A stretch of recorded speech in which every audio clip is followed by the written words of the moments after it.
Assalamualaikum warahmatullahi wabarakatuh. Qunut subuh ini tidak ada contohnya dari Rasulullah sallallahu alaihi wasallam. Ya. Perhatikan ya ikhwani fi din azakumullah. Rasulullah sallallahu alaihi wasallam hadis Anas yang mengatakan kana sallallahu alaihi wasallam yaqnutu fil fajri hatta faraqal haya. Rasulullah sallallahu alaihi wasallam qunut pada salat subuh sampai meninggal dunia. Ini hadisnya lemah. Hadisnya lemah. Yang benar adalah hadis Anas yang tadi kita sampaikan, bahwa Rasulullah sallallahu alaihi wasallam qunut selama 1 bulan berturut-turut mendoakan pada salat zuhur, maghrib, salat zuhur, asar, maghrib, isya, subuh, mendoakan suku-suku yang membunuh apa?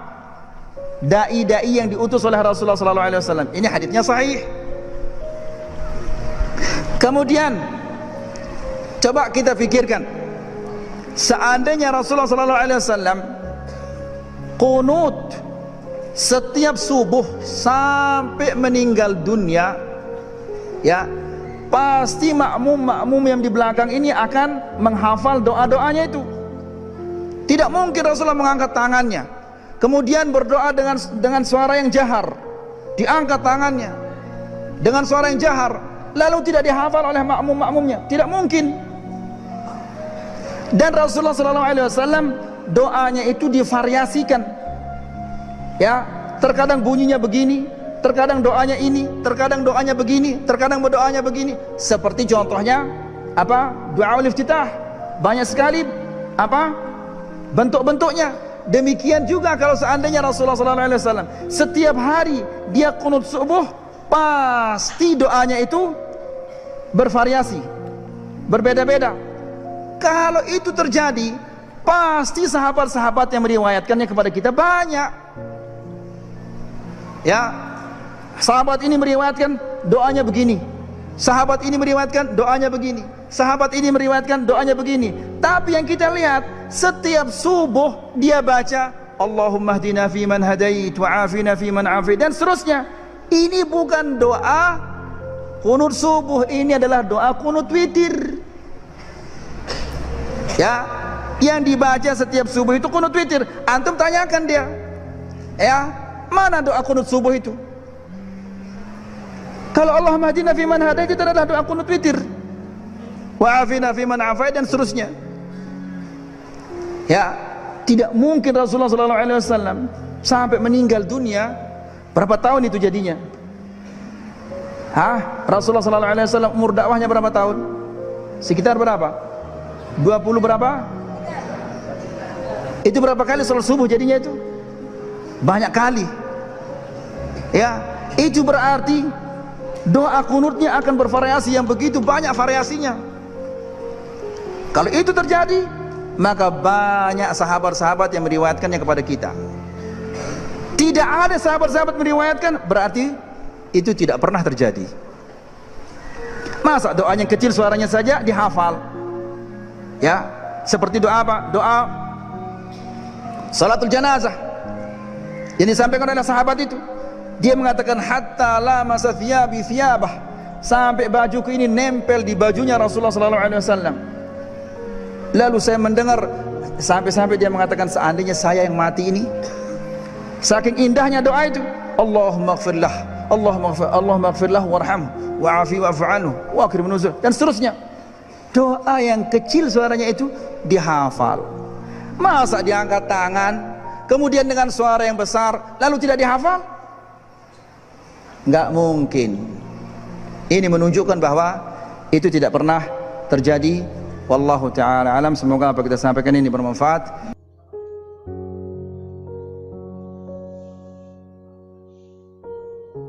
Qunut subuh itu ada dalilnya.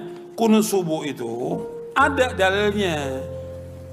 Qunut subuh terus menerus ada dalilnya. Hadisnya dhaif. Dhaif itu artinya apa? Lemah. Lemah itu boleh dipakai atau tidak? Nggak boleh dipakai. Ingat tuh, hadisnya ada dhaif. Kalau dhaif nggak boleh dipakai. Bahkan ada sahabat bertanya, seorang anaknya dari sahabat bertanya, wahai ayahku, engkau pernah sholat di belakang belakang Rasulullah SAW, Abu Bakar, Umar, Uthman, Ali radhiyallahu ajma'in. Apakah mereka kunut subuh? Dijawab oleh bapaknya, ai bunayya muhdatsun, wahai anakku, kunut subuh itu muhdats. Apa makna muhdats? Beda, bahkan lebih tegas lagi di Sunan Nasai dijelaskan, ai bunayya bid'atun, wahai anakku, kunut subuh itu bid'ah. Kalau bid'ah nggak boleh kita ikut. Sekarang kalau kita sholat di belakangnya orang yang kunut subuh, ya kita memperbanyak baca pujian kepada Allah. Bisa kita baca Rabbana lakal hamdu terus, kita ulang-ulang sampai 10 kali nggak ada masalah. Bahkan Nabi pernah membaca li rabbil hamdu li rabbil hamdu li rabbil hamdu li rabbil hamdu terus sebanyak-banyaknya.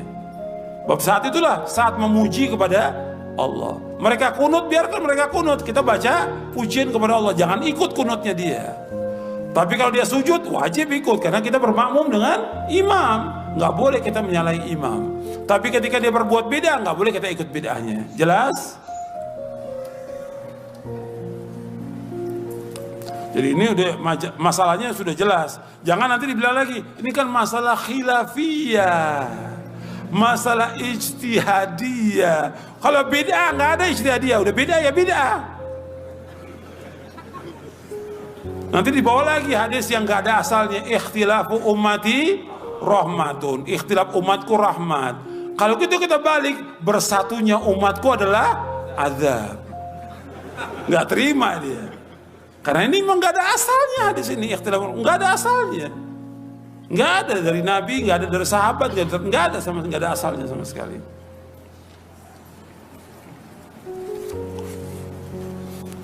Makanya ketika orang akan menyampaikan masalah ijtihad atau bukan, dia lihat dulu keterangan para ulama, baca hadisnya.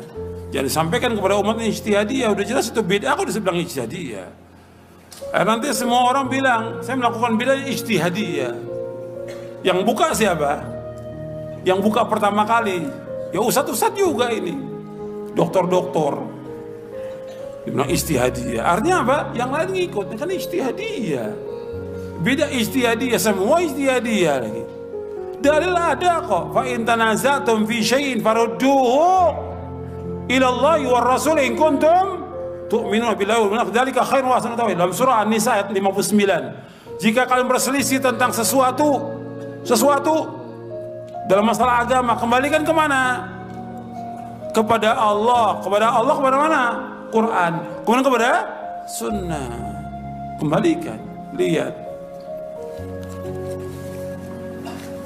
Kalau nggak tahu juga, ya tanya kepada yang lebih berilmu. Fas'alu ahla dzikri in kuntum la ta'lamun.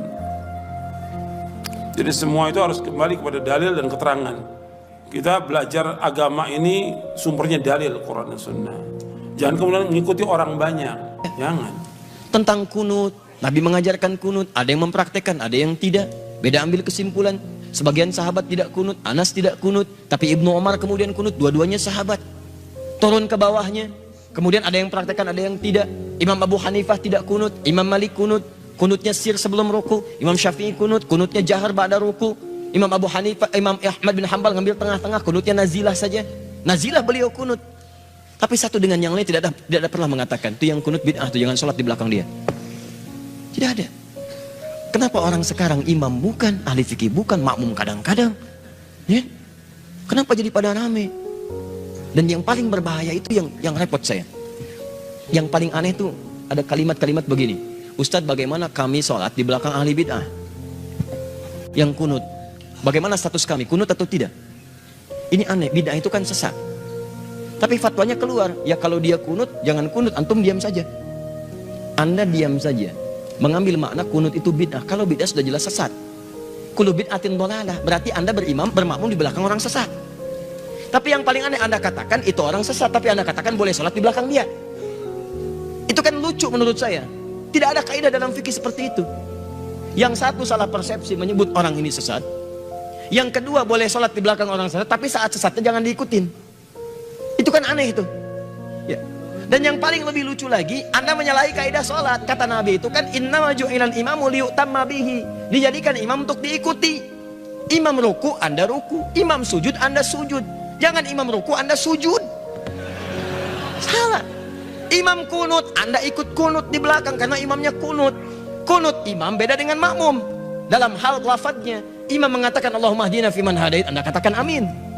Dia mengatakan doanya, Anda mengaminkannya. Beliau berkunut, Anda mengaminkan kunutnya. Masalah Anda mengangkat tangan atau tidak itu perbedaan lain. Tapi Anda ikuti, jangan sampai imam kunut Anda tidak.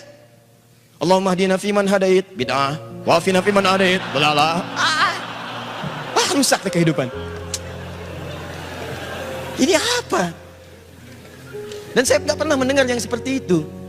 Ini bukan kaidah namanya. Kalau imam tidak kunut, yang kunut ikut tidak kunut. Jangan terlampau soleh. Imam sudah salam, ini sujud sahwi.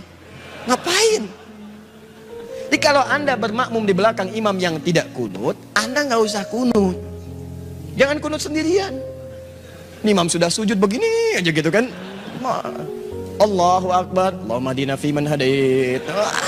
Anda keliru. Sama aja dengan yang pertama tadi. Ya, sama aja.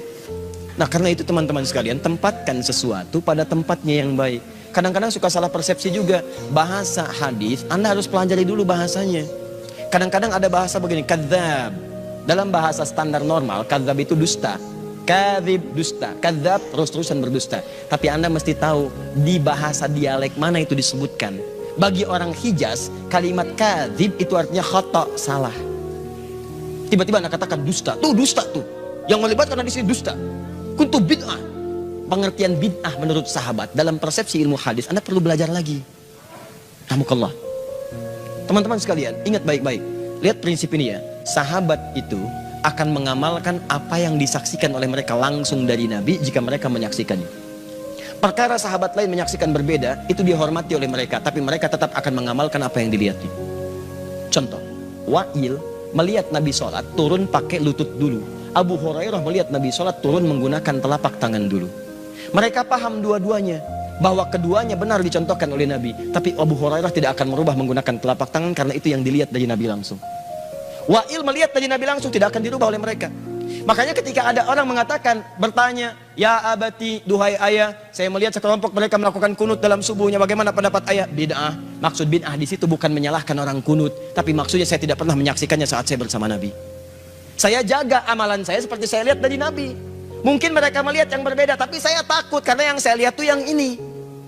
Sekarang pertanyaan saya, apakah semua saat Nabi menyampaikan tausiahnya, semua sahabat ada di situ? Belum tentu. Nabi di Madinah, yang di Madinah melihat Nabi, yang di Badar tidak. Nabi ke Uhud, yang di Uhud melihat Nabi, yang di Badar tidak. Mustahil Nabi ke Badar, semua orang Madinah ke Badar, kosong Madinah. Mustahil.